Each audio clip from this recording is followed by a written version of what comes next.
So hey everyone, and welcome back to part 2 of our Assembly platform workshop. So in this workshop we're going to be using some of the herbs that we foraged in the forest and some vegetables to just prepare some very simple little dishes.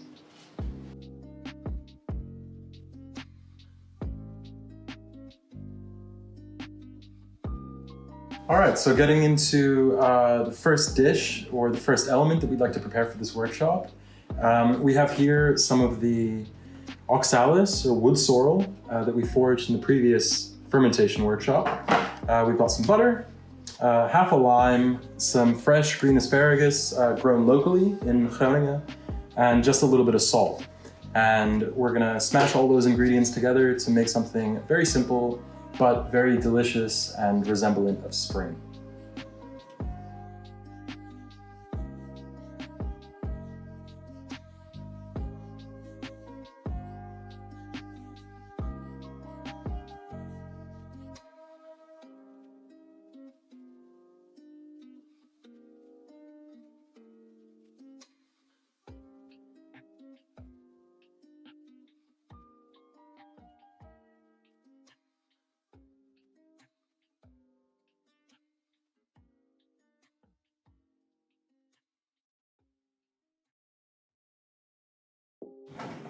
All right, so here we've got our gently cooked asparagus. It's just steamed in a pan a little bit with some brown butter and just been finished with some salt and lime juice. So this is a super easy preparation, but it keeps the asparagus quite delicate, and as we've peeled them, they'll be quite tender as well. So the plating on this dish is super simple. Just arrange the asparagus however you like on a plate. I'm just going to put them together. And the smell of this is fantastic.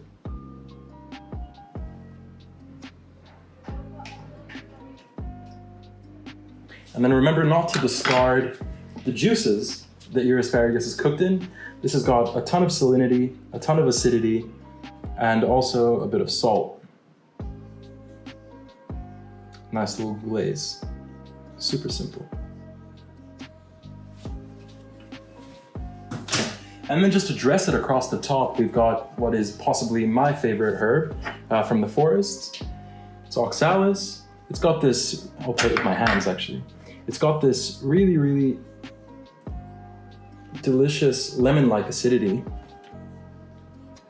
It complements the asparagus so nicely.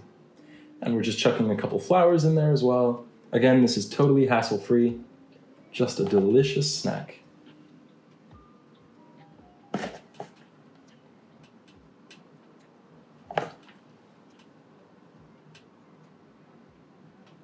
And then you can dress the top again with some flowers.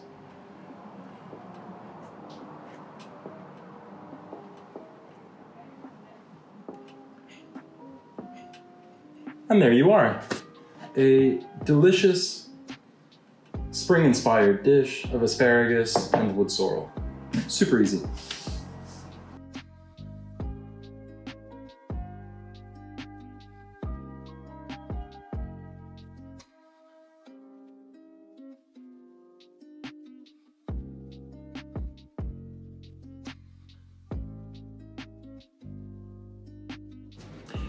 So moving on to the second sort of do-it-yourself tutorial that we have in this workshop series.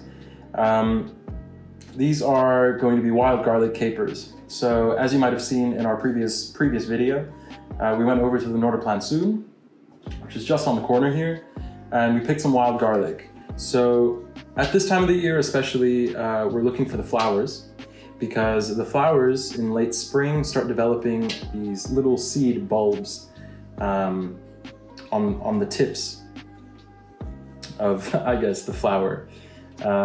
So with a lot of painstaking work, you can actually take these bulbs off and sort them. And essentially the goal here is to get the nice, juicy looking buds. Again, you're going to be using them as capers, or you're going to be fermenting them as capers. So in the end, they should look a little bit like this. So they're just like little peas, essentially. Earlier we were joking that they're sort of like naughty peas or spicy peas because they've got quite an aggressive flavor to them. So the recipe for these capers is super easy. We've got about 5 to 10% by weight of salt here, non-iodized salt. And you're just gonna mix the salt in with the capers, or with the capers to be, and just give it a stir. Make sure that every single bulb here is coated with the salt before packing it into a little mason jar.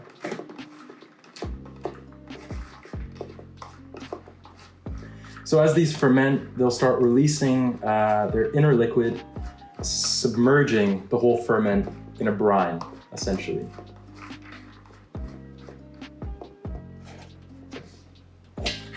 So you're going to want to find yourself a mason jar that's roughly equal to the amount of wild garlic flower buds that you've picked. And remember, when fermenting anything really, your fermentation vessel needs to be sterile, so wash it with boiling water or vinegar, or just boil it on the stove directly. So what you're simply going to do is just pack the capers into this jar, making sure that they're sort of in contact and tight.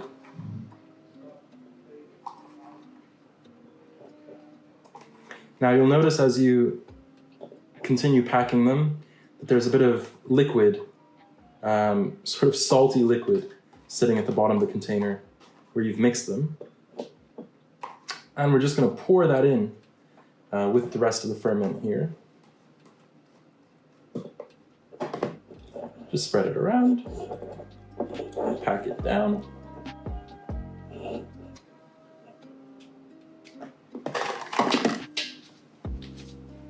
And then simply close the jar. So label this bad boy and stick him in the fridge for about 14 days. After the 14 days are over, if the capers aren't fully submerged in a salt brine, add some water and you can store them in the fridge for a couple months. If you really want to push it, you can do for about a year. So the capers that we have been sitting since the last spring. Essentially, when they're fermented, they'll be quite tangy, a little bit lactic, quite salty as well. So it'll make a nice garnish for any fish dish, really, any sort of fat. So guys, that was our little tips and tricks video, or tips and tricks section on wild garlic capers.